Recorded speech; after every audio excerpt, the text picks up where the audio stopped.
luz en mi sendero, eres agua en el desierto, eres guía al caminar. Un saludo muy afectuoso, amigos y amigas de Radio Columbia, de Radio Fides, de la página liturgo.org, de la página de Liturgo en YouTube, del canal de Liturgo en WhatsApp, todo eso. Mi querido Mauricio Fernández Rojas, ¿cómo está?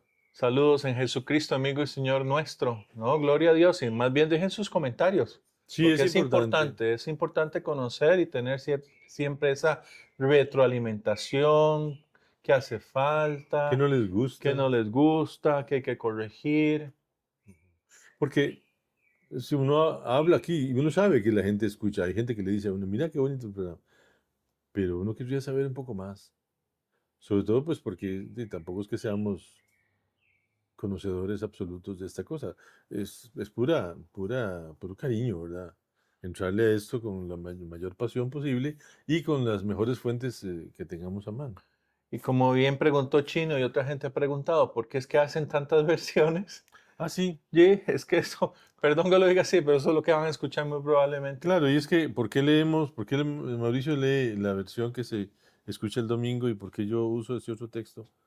Yo creo que es mucho mejor para nosotros este tono y este lenguaje. Más latinoamericano no es perfecto, ¿no? Por supuesto que no. Pero es que ese se me aleja. Y cuando la cosa me resulta rara, a mí que tengo pues algunos años de estudio, ¿qué pasará con la gente sencilla? La gente que va a misa y es el único contacto con Dios que tienen. Y escuchan un texto ahí que les suena como a ajeno. Mm, esa es mi motivación. Pero vamos al texto del día de hoy porque no hay que tener miedo, ¿no? No. Entrémosle sin miedo entonces, dice la comunidad de Mateo. En aquel tiempo dijo Jesús a sus discípulos, no tengan miedo a los hombres, porque nada hay encubierto que no llegue a descubrirse, ni nada hay escondido que no llegue a saberse. Lo que les digo en la oscuridad, díganlo en la luz, y lo que les digo al oído, pregónenlo desde la azotea. No tengan miedo los que matan el cuerpo, pero no pueden matar el alma. No, teman al que puede llevar a la perdición alma y cuerpo en la Gehenna. ¿No se venden un par de gorriones por 1 céntimo? Y sin embargo, ni uno solo cae al suelo sin que lo disponga su Padre. Porque ustedes hasta los cabellos de la cabeza tienen contados. Por eso no tengan miedo. Valen más ustedes que muchos gorriones. A quien se declare por mí ante los hombres, yo también me declararé por él ante mi Padre que está en los cielos. Y si uno me niega ante los hombres, yo también lo negaré ante mi Padre que está en los cielos. Y perdón, cambié el vuestros, cambié el estéis, etcétera, para tratar de hacerlo más cercano. En ese último párrafo, aquí dice, al que me reconozca abiertamente ante los hombres, yo lo reconoceré ante mi Padre.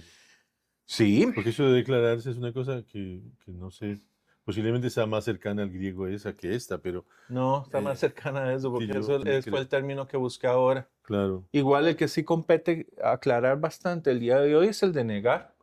Aquí dice renegar, Ese es más fuerte. renegar. Yo renegaré ante mi Padre que está en el cielo de aquel que reniegue de mí ante los hombres. ¿Qué significa renegar para Jesús? Supongo que es desconocer, ¿verdad? Es que el problema está, lo decía el arzobispo Barrantes, que si una persona no quiere estar con Dios y está convencida de ello, pues ¿por qué va a estar con Dios si no quería? Exacto. Y eso es infierno, perdón. Sí, claro. Y si una persona dice que no quiere tener nada que ver con Cristo porque le molesta alguna cosa que Cristo hizo por él, ¿por qué Cristo lo va a salvar en las mismas proporciones? ¿Verdad? Ese es el gran problema. Oigan, y estoy haciendo diferencia entre lo que es infierno, Gehenna, etcétera, Ahí ¿verdad? dice que Aquí dice Gehenna, que está bien, el texto original sí, dice pero Gehenna, porque es el lugar de los muertos. es incomprensible. Pero es que no puedo decir el lugar de los Aquí muertos. dice infierno. Ahí dice infierno. Sí. Pues el infierno es el lugar de los muertos, es el inferi. No, bueno, es que ya hiciste la traducción. Sí, porque a cuando... la vulgata, porque la vulgata está en latín, Sí. no va a decir Gehenna porque Gehenna es No, una porque no palabra es hebrea. una palabra hebrea. Entonces la cambia por infierno. Infierno no es el lugar el reino del diablo, que mucha No, gente no lo cree. es. Es la parte inferior, donde van los muertos. El inferi, El lo inferi. inferi. Por eso Jesucristo descendió a los infiernos, en el credo, así Y llamado. no nos imaginemos que es un lugar donde si usted comía mucho le siguen dando de comer hasta estallarse, o si a usted le gustaba No, es mucho que lo que pasa es que la tal gente supone cosa. que en el infierno hay alguien feliz, porque algunos creen que si Jesús, que si Jesús mandó al infierno a alguien, o si una persona decidió ir al infierno, va a ir al reino de Satanás y Satanás se va a empeñar en castigarlo. No, hasta el diablo va para el infierno, según dice el Apocalipsis. ¿Y dónde estaba el diablo antes de todo? Dice Apocalipsis. Pues en el cielo. En el cielo. Bien. Ánimo. Bien. El texto es No tremendo, tengas ¿verdad? miedo, Álvaro. No tengas Sí, miedo. sí. Ahora, sí le oí a un biblista, yo no sé si usted conoce esta idea. Dice que no hay nada oculto que no deba ser revelado ni nada secreto que no deba ser conocido. Entre Hay gente que cielo y se tierra no hay horroriza. nada que se Hay gente que oculta. se horroriza con esto y dice, uy, mi vida va a quedar descubierto. No, no. Lo que en el fondo ese biblista decía es que lo que Jesús reveló debe ser develado. O sea, Jesús me lo pasó a mí, pero yo no me lo puedo dejar como secreto. Yo no me puedo quedar con el misterio de la salvación como si fuera mío, porque realmente no es mío, es nuestro. Y si es nuestro, yo debo compartirlo con todo el mundo. Y lo elevo un poquito más en la trascendencia de la salvación, Ujú. como escribe el cardenal Guardini. Y yo ante su presencia, en ese juicio de amor, no, ellos me verán, pero seré yo el que diré, mira, tuve la oportunidad de hacer el bien y no la hice aquí. Mira, aquí tuve también la oportunidad de amar y no lo aproveché. Ay, y ellos seguirán callados. Por eso hay quien sostiene, ¿verdad? El juicio me lo hago yo a mí mismo. Y lo que brilla aquí es la misericordia de Dios que me decía, ya, basta. Qué No pecado. se haga tanto daño. Claro que yo ahí entro con mi teoría del Daniel 4, ¿verdad? 6, 5, no sé. Con el asunto de historia de amor, ¿verdad? O sea, cuánto pueda que yo no pueda hacer mucho bien, pueda que yo no pueda enderezar mucho mis propias conductas, pueda que yo no sea una persona respetable ni honrada, ni muchas cosas. Lo que sí puedo hacer voluntariamente es hacer uso de la presencia del Espíritu Santo en mí y amar un poco más, amar con mayor generosidad, amar sirviendo a los demás, amar olvidándome de mí mismo para entrar al servicio del otro. Eso sería la clave. Que es la forma práctica de decir historia de salvación. Historia de salvación. Sí, sí, historia de salvación. Es yo viviendo para que los demás estén mejor. Que Yo es, siendo para el otro. qué bonito. Sí, sí. Hoy estamos inspirados, que no tenemos miedo. Que los pajaritos cantan. ¿Sí? Y yo creo que es un poquito lo que le pasaba a Jeremías, ¿verdad? Mi, Ah, mi abuelo Zúñiga decía, le decía a mamá me lo contaba, yo al abuelo apenas lo conocí. Le decía a mamá, no seas profeta de calamidades. Porque había unos parientes que les daba por andar contando solo angustias, solo tristezas, solo oscuridades. al estilo de Jeremías. Al Claro, estilo y de Jeremías. entonces mi abuelo decía eso, mi abuelo era un buen creyente, y le decía a mi mamá, no seas profeta de calamidades, eso es muy feo. Pero a Jeremías le tocó. No le quedó otra cosa en la vida, el Señor lo mandó a ser el profeta de las calamidades. El Jeremías es un profeta de calamidades. Tan horrible era su oficio, pobrecito, que hasta le tenían un apodo, le tenían un sobrenombre. Es como le dicen a veces a una persona que, no sé, aquí le dicen terror por todas partes, porque él veía terror por todas partes. Y estaba equivocado. No, lo que decía era cierto. Entonces, oía los rumores de la gente, ¿verdad? El Jeremías, un poco casi paranoide, pero no era paranoia, la gente lo odiaba porque anunciaba calamidades. Y además intentaron, bueno, denunciarlo, por supuesto, e incluso seducirlo, ¿verdad? Con platas o con cosas para que se callara, porque ya era desesperante aquel hombre todo el día hablando de destrucciones, de matanzas, de horrores, y nadie creyéndole, pero era cierto. Todo lo que el profeta decía era cierto. Y eso es lo que le pasa muchas veces al creyente. El creyente tiene que anunciar y denunciar lo que tenga que anunciar y denunciar. ¿Cuántas veces Jeremías se detuvo y le rogó a Dios? sácame de aquí. sácame de aquí. Sí, pobrecito. Y además, lo más maravilloso es que ni siquiera muere por esas persecuciones. No lo matan. ¿No? Se muere viejito. Con toda la carga Con toda la existencial. carga. Y además en la deportación, ¿verdad? La deportación que él denunciaba, que vendría y amenazaba a todo el mundo con esa deportación, que nadie le hacía caso, y él le seguía. Y fue deportado hasta Babilonia. Es que Hasta- tenía al- que llevar el mal que estaba Claro, no, transmitiendo. entonces tal vez ahí los últimos días habrán sido tal vez Más para placenteros. apaciguar el corazón y decirles tengan paciencia y esperanza. Ánimo, Ánimo. hijo, ánimo. Sí. El Pero Señor porque la oración que hace Jeremías en ese texto de hoy es muy bonita. El Señor está conmigo como un guerrero temible. Por eso mis perseguidores tropezarán y no podrán prevalecer. Se avergonzarán de su fracaso. Será una confusión eterna, inolvidable. Señor de los ejércitos, que examinas al justo, que ves las entrañas y el corazón, que yo vea tu venganza sobre ellos, porque a ti he encomendado mi causa. Curioso. Y aquí encontramos un contraste absoluto entre Jeremías, el profeta de las calamidades, y nuestro amado Jesucristo, que no hizo eso. Esa petición a Dios directa, al Señor de los ejércitos, para que le muestre la venganza, Dios le muestre la venganza que Él aplica sobre los enemigos de Jeremías, Jesús jamás pidió eso. Y es interesante, ¿verdad? porque Jesucristo contrario. cumple el Salmo 68 que muchas veces le pasamos por encima. Tal vez si lo haces de tu versión. Sí, pero antes de eso, acordarme de la frase de Jesús en la cruz, Padre, perdónales porque no saben lo que hacen. De hecho, Jeremías pudo haber rezado igual, pero Jeremías era un ser humano y se le llenó la cachimba de tierra, ¿verdad? Se hartó de aquella gente que no recibió su mensaje, porque se sintió tal vez soberbio en su mensaje, tal vez su modo no fue el ideal. Pero cierra cada estrofa del Salmo con Padre, perdónalos porque no saben lo que hacen. sí, Y vas a ver claro. cómo cobra sentido. Respóndeme, Dios mío, por tu gran amor. Por ti he soportado afrentas y la vergüenza cubrió mi rostro. Me convertí en un extraño para mis hermanos. Fui un extranjero para los hijos de mi madre, porque el celo de tu casa me devora y caen sobre mí los ultrajes de los que te agravian. Perdónalos porque no saben lo que hacen. Pero mi oración sube hasta ti, Señor, en el momento favorable. Respóndeme, Dios mío, por tu gran amor. Sálvame por tu fidelidad. Respóndeme, Señor, por tu bondad y tu amor. Por tu gran compasión, vuélvete hacia mí. Porque no saben lo que hacen.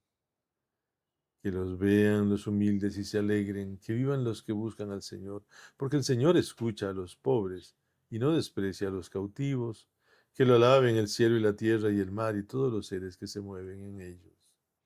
Porque no saben lo que hacen.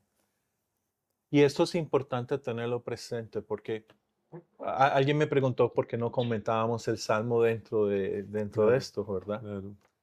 Es importante. Es Yo mismo importante. me lo he preguntado, pero a veces abunda mucho la información, o qué sé yo. Sí, ¿no? Y sobre Pero los es salmos básico, hay mucho, es pero, básico, básico. pero si uno se desliga y uno desliga el salmo en toda la liturgia, hay un tropiezo existencial, voy a decirlo así, hay un tropiezo existencial. Por eso es que se dice en la liturgia que el salmo debería cantarse. Claro. Y hay que tomar siempre en cuenta que el Salmo de alguna manera relee la primera lectura. Para que esa primera lectura, que posiblemente nadie la va a revisar más porque los curas se concentrarán en el Evangelio, tal vez, no sé. Bueno, que esa primera lectura tenga una oportunidad de brillar más a partir de una persona con una bonita voz y una bonita melodía que pueda llenar el corazón de las personas con unas frases que se puedan repetir cantando. Para poder llegar a entender, bueno, entender es la palabra que se queda corta, para poder llegar a comprender lo que dice Pablo el día de hoy a los romanos. En la secuencia de Adán, que lleva a Jesús, que vuelve a quién importa más, hacia dónde estamos, Es que es delito, esa carta a los romanos que, bueno, no, es exquisita. porque además ya es un San Pablo que ya se le quitó el berrinche ¿Ya no tiene miedo? de los Gálatas y ya está aquí concentrándose en decir páginas y páginas y páginas. Y saben que no va a haber esta comunidad, pero es su legado. Ese sí es su testamento. Y construye con ese testimonio una comunidad que se llama iglesia y que, bueno, no habría crecido tanto si no hubiera sido por esos textos maravillosos. Porque hoy declara, ¿verdad? Utilizando ese lenguaje bíblico de toda la catequesis básica, por un solo hombre entró el pecado en el mundo y por el pecado la muerte. Y así la muerte pasó a todos los hombres, porque todos pecaron. Sí, no le eche la culpa a nadie. En El el pecado fondo. es corporativo. Claro, y El después pecado dice es que el corporativo. pecado ya estaba en el mundo antes de la ley. Y esa es una declaración muy tremenda porque no es la ley la que le da valor al pecado, sino que más bien la ley nace un poco a partir del pecado pues que hay que señalar y que tratar de curar. Mal remedio, dirá hacia el final de esta carta, ¿no? Mal Sí, claro. remedio la ley. Ah, sí, más remedio porque, bueno, pero ¿qué pudieron haber hecho? No había otra salida. Yo creo que, bueno, la ley fue un mal necesario. Por lo menos por los años en que rigió al mundo, ha sido un mal necesario. Porque sin ley no hay pecado, ¿verdad? Dicen los legisladores. Y hay veces, hay delitos que no se pueden castigar porque no existe ley. Qué horror. Somos muy limitados, ¿verdad? Sí, hay pecado, hay delitos los delitos cibernéticos, por ejemplo, que son tan graves. Está costando. Bueno, hubo que hacer una ley especial para ello. Y como las hacen a las carreras, se les quedan ahí grietas y endijas y tonterías. Porque visto el error, visto ¿cómo se llama? La transgresión, y si no hay quien ley que lo castigue, y ahí está la tragedia de las... No, y uno tan grave que estamos experimentando ya nosotros. La mayor parte de los sicarios que se utilizan son menores de edad. Claro. Y son menores de edad que no se pueden juzgar como adultos porque son menores de edad. Y eso es, Es bueno, un vacío en la ley. una cosa tremenda. Para no hablar bueno,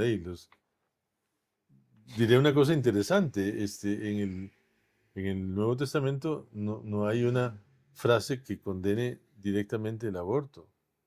Está el asesinato, pero no el aborto. Es que la Didache Apostolorum, ¿verdad? Que es la que lo menciona. No Ujú. matarás al niño en el vientre de su madre. Pero no forma parte del Nuevo Testamento, la Didache. Pero para que veamos cómo la ley, o sea, uno desde el sentido común se da cuenta de que no es posible que alguien haga eso. Bah, lo hacen por cientos de miles. Pero alguien tiene que señalarlo. Entonces, si la ley no existe, no hay delito. Qué horrible, ¿verdad? Qué horrible, porque entonces la ley resulta muy poderosa, pero el delito crece más rápido Sí. que la ley. Pero lamentablemente hay cosas que están bajo la ley que son inmoralmente correctas. Claro, porque está el problema, es el problema del lenguaje de lo que es moral o lo que es legal. Hay cosas que son legales que son inmorales. Exactamente. Y hay cosas que son inmorales que siempre van a ser ilegales, pero algunas leyes ¿cómo se dice? Es una palabra técnica. Bueno. Pero voy a usar el texto este. Ujú. Sin embargo, no hay proporción, aquí viene, no hay proporción entre el delito y el don. Si por el delito de uno solo murieron todos, con mayor razón la gracia de Dios y el don otorgado en virtud de un hombre, Jesucristo, se ha desbordado sobre todos. ¿Cómo viene tu versión?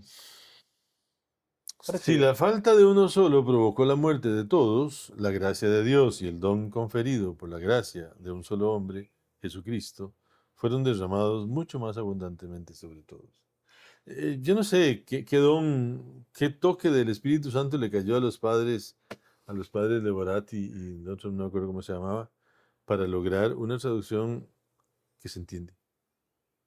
Yo descubrí en mi vida, en mi propia vida, descubrí que a mí San Pablo me resultaba insoportable porque no entendía. Esas, Con la misma pasión con el que yo me sacaba a Mateo, dirías tú. sí, no más. Porque el problema está en que como San Pablo no escribía, porque San Pablo lo que hacía era dictar, entonces dictaba y había 2 o 3 personas escribiendo para después pegar los textos y hacer.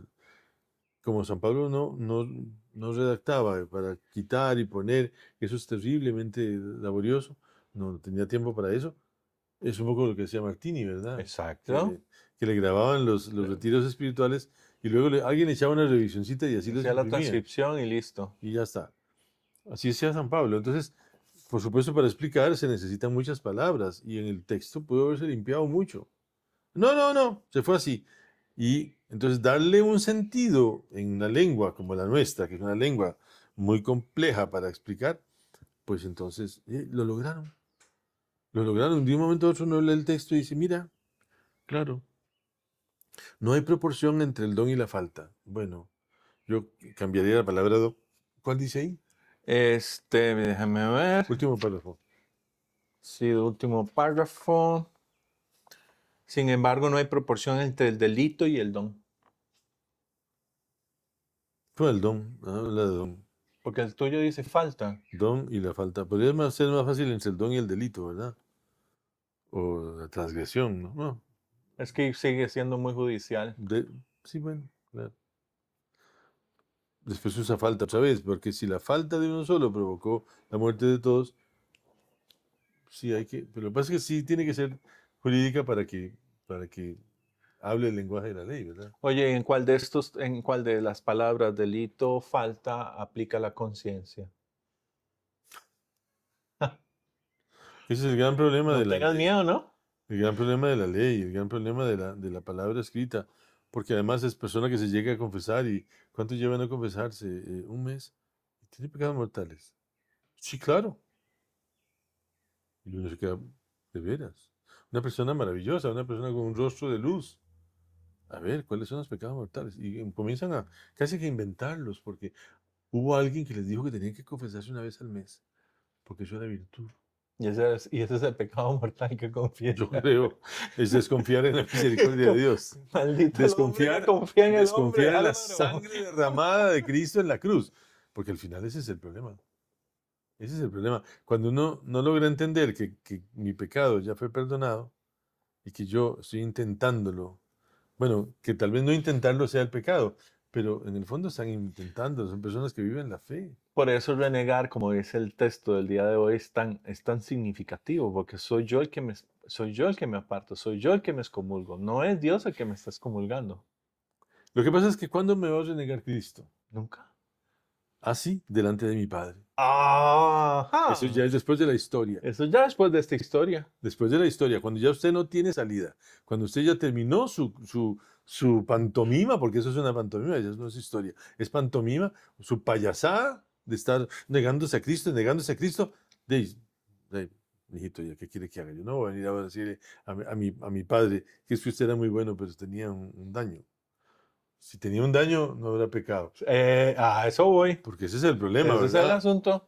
No, aquí estamos pensando en conciencias claras y precisas. ¿Ves por qué es tan importante La hablar de la conciencia. conciencia el día de hoy? Sí, pero ya entramos en una cosa que se llama moral y ya se confunde todo un poco. No, pero no entremos en la moral de la conciencia, entremos en lo que es conciencia. Y la frase de San Juan, cuando San Juan dice, Dios es más grande que nuestra conciencia, o sea, no se resista tanto al amor de Dios. Pero no la aplasta, también dice.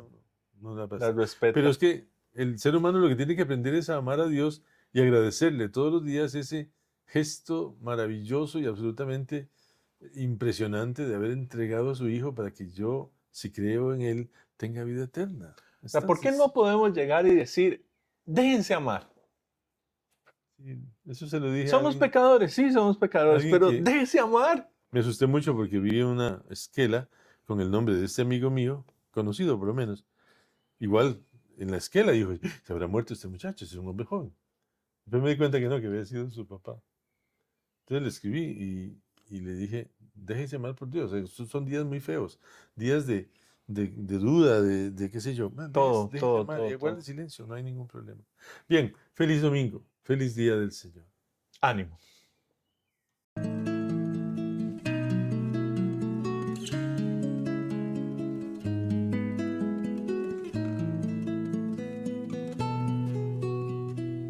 Tú eres luz en mi sendero, eres agua en el desierto, eres guía al camino.